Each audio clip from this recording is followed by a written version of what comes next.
وبارك وسلم وصل عليه. أعوذ بالله من الشيطان الرجيم. بسم الله الرحمن الرحيم. قد أفلح من زكى. صدق الله مولانا العظيم وصدق رسوله النبي الكريم الأمين. حضرت ملک سے مبارک دامت برکاتهم وفیوزاتهم علینا وعلیکم. دا حکم او دا اجازین بعد دا مکتوبات شریف دا اجمال متعلق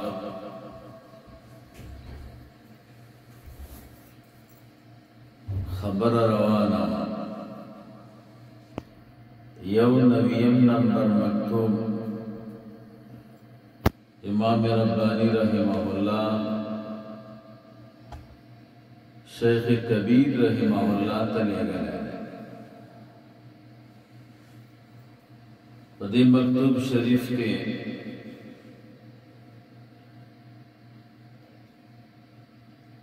دو خبری ادا ټولو نه غټې دي او په هغې بحث یې کړی. یوه خبره دا ده چې تصحیح د عقایدو او راتګ په اعمالو صالحو باندې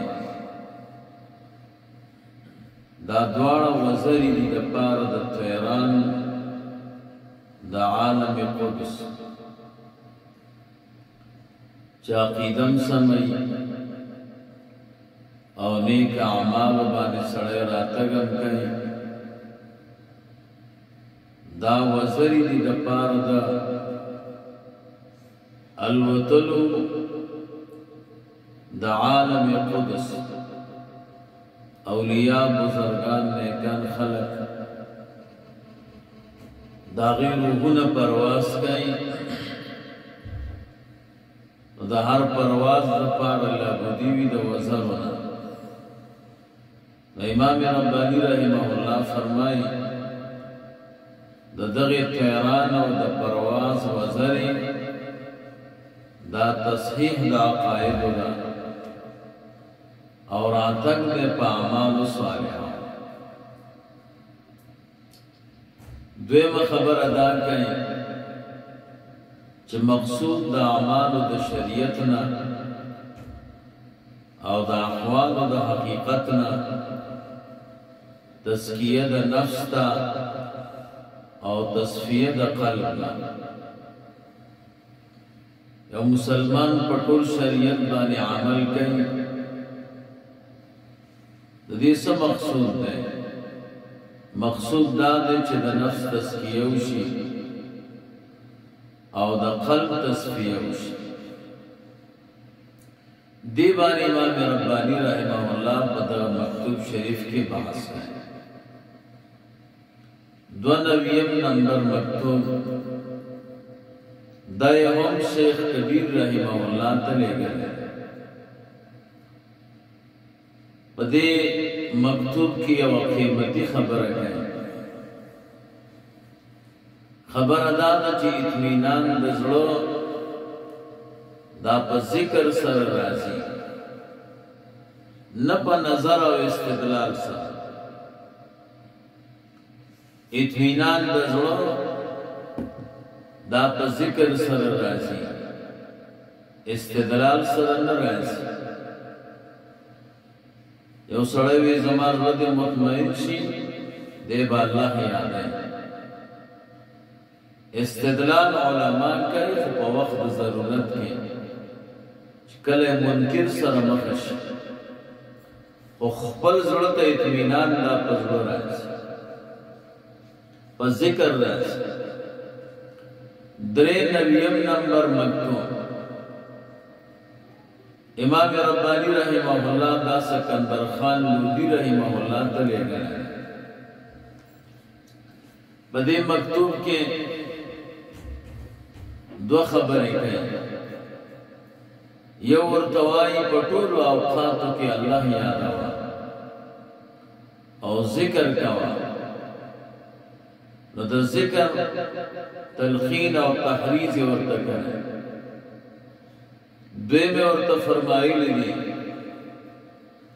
چې د عقایدو د تصحیح نه او د اعمال صالحو د راتګ نه چاره نشته عقاید به سموي او نیک اعمال به کوي دا هم دو وزرې دي د طیران د عالم حقیقت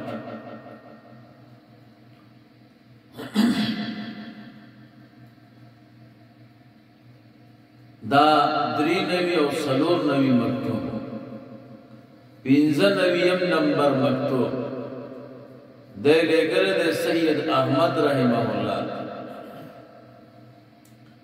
په دې مکتوب کې درې خبرې کوي یو دا چې انسان یو جامع نسخه ده د زړه الله تعالی په جامعیت باندې پیدا کړل نو په جامعیت د قلب باندې بحث کوي دویم نمبر د هغه مشایخ او اقوال ذکر کړی دي چې هغوی نه صادر شوي دي په حالت د سکر کې اولیاء او بزرګانو باندې یو حالت راځي هغه حالت د حالت د سکر وایي وی هغه حمل دی په توجیهات باندې هغه کې به تعویل کوي هغه چې کومې خبرې کړې دي نو هغه کې تعویل کې دي شي تعویل باندې به صحیح کی او درېمه خبره دا کوي چې یو صحوا دا بل سکر ده صحوا دا د سکر نه افضل ده کم حالت چې د صحوه دا بیداری ده دا افضل ده د هغه حالت نه کم چې انسان باندې سکر تواری کوي